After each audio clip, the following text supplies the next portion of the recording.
it was nothing like I expected it to be. And just when you thought it couldn't get any more bonkers, Act 2 comes along.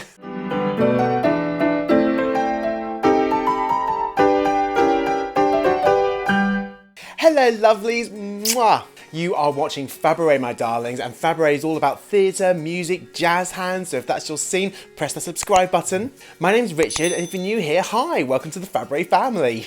As you can see, I've got my first jumper out. We're getting more into winter, so it's more of the cosy clothes now. I'm doing so many jazz hands today. I think the reason for that, right, is because I'm going to be doing a review of a play.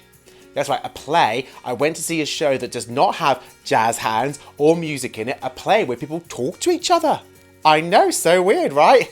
So lovies, here's the story. I did go to see Anne Juliet in Frozen in London last week, and I'll have full reviews of those coming soon, don't you worry. But I'm really excited because I just happened to be in London last Thursday, and it was very much a spur of the moment kind of thing. I was like, oh my goodness, I've got a night free. Let's go see a show.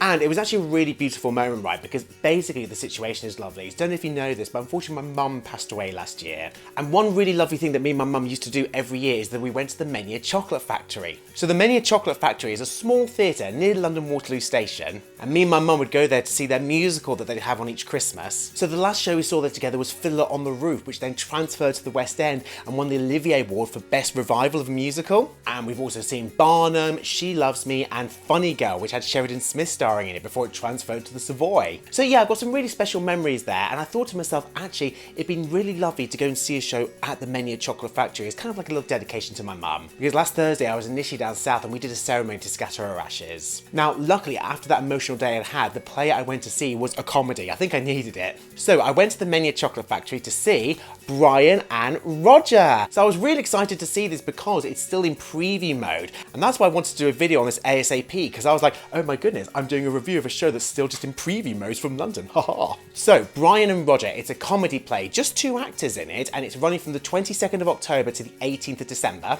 The whole play, it has no music, no jazz hands. You'd think this wouldn't be my cup of tea, but actually it was good. There's still some bits that need polishing up, and I will talk about that, but it was in preview mode. What can you expect? So I mentioned the reasons about going to the Menia Chocolate Factory because I wanted to kind of honour my mum by seeing a show. Also, another reason that kind of tipped it over the edge for me, Simon Lipkin. Oh, Simon. Ooh. Oh, Simon Lipkin has always been one of my big-time theatre crushes. So I had seen Simon Lipkin perform before. He played Ratty in The Wind and the Willows at London Palladium. And he was in I Can't Sing, the X Factor musical, again at the London Palladium. I saw him there. And most recently, I saw him in I Love You, You're Perfect, Now Change at the London Coliseum. It was like a stream of the show they did. But yeah, the fact that I knew I'd be so close to Simon Lipkin, I was like, that's fine, I'll definitely go and watch this show. And we also had Dan Skinner. Now I have to admit, I'd never really heard of Dan Skinner before, but according to the programme, recent credits include a recurring role in Sex Education, a guest spot on the most recent series of The Crown, and a role in Ben Wheatley's dystopian 2015 feature High Rise. There we go. So Brian and Roger actually started live as a sitcom podcast, and then it's evolved into this play, written by Dan Skinner, who performs in it, and Harry Peacock. So the show was just short of 2 hours, including an interval, and I have to say right away, it was nothing like I expected it to be. Reading the blurb, it said, okay, Brian and Roger have recently met each other at a support group for recently divorced men, and Roger's there because he genuinely wants support, and Brian's told by his solicitor he basically has to go or he's going to have to pay like extra alimony. I genuinely thought we were going to get a show where it was just in this setting of this club or this group that they come to, and it would sort of be in real time. I don't know why I had that in my head. What I got was completely different. So, firstly, for anyone else out there who has a big crush on Simon Lipkin like me, trust me, you need to get to see this show. I'm not going to say anything, I'm not going to spoil anything, but trust me, if you fancy Simon Lipkin, you need to see the show. Because there was one particular moment where we got to see quite a lot of Simon. I was absolutely fine with that. What's really interesting about this play is that we never actually see Brian and Roger interacting to each other. It's all done through voicemails and calling each other on the phone. There's one bit in the second act where they do actually come face to face with each other, but the lights go into blackout. So we as an audience never see the characters of Brian and Roger interacting with each other in person on stage. Yeah, because Menia Chocolate Factory is quite a small stage and setting, there was a few times I can't deny I got quite a bit lost in Simon Lipkin's eyes.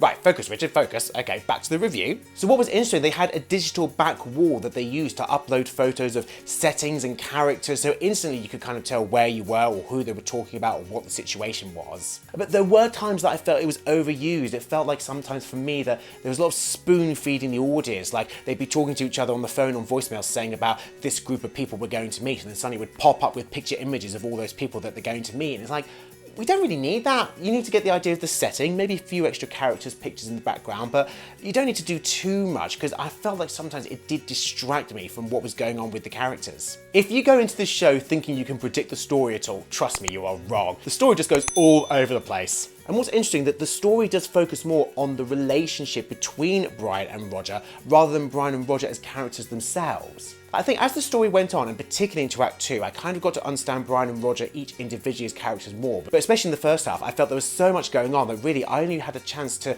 really understand the dynamic of how Brian and Roger relate to each other, rather than themselves as individuals. And I think it would have helped if there had been even just one little scene where they sort of did meet in person and we could understand that a bit more. Because for me, sometimes there was a lot of guesswork going on. The dialogue was quite clever, because within each voicemail message and when they're phoning each other, you get these little hints of how Brian treats Roger and how Roger's going to react. So I have to give the writing credit, but at the same time, it did feel a bit too much at some points. And at times there were points where I felt, okay, can we just slow this down so I can actually get to know these characters more and empathise with them more, especially Roger, because everything that Roger goes through, I really felt like if I just had a bit more of a connection to him as himself as a character, I would then have appreciated all of the humour much more. As well as the digital background that they had on the walls to show the different locations, the lighting design was fantastic in implementing that we've gone to different locations, different settings, different timings, so that was really clever. When I walked into the show, it was very interesting because you really got the essence straight away that we're going into like a community hall space. There was lots of posters all around the walls of different meetings and different themes and quiz events and things like that that you'd expect to find in a community centre.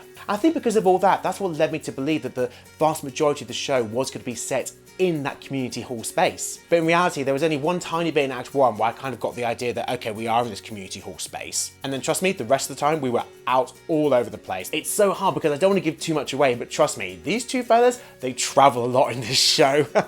I've got a little note here. There was one really nice thing that I noticed. There were some points where they were both on trains and they were leaving messages for each other on the trains, the characters of Brian and Roger. And both Simon and Dan were on stage, but they were like at separate ends. And when Dan, playing Roger, was doing a message, obviously more of the focus and lighting was on him. But my particular seat that I was in was angled more towards the point where if I looked straight ahead, I was looking at Simon. And what was really lovely to see was that even though Simon wasn't on stage as Brian and he wasn't really in lighting or anything like that, he was still standing there doing a little like train wobble.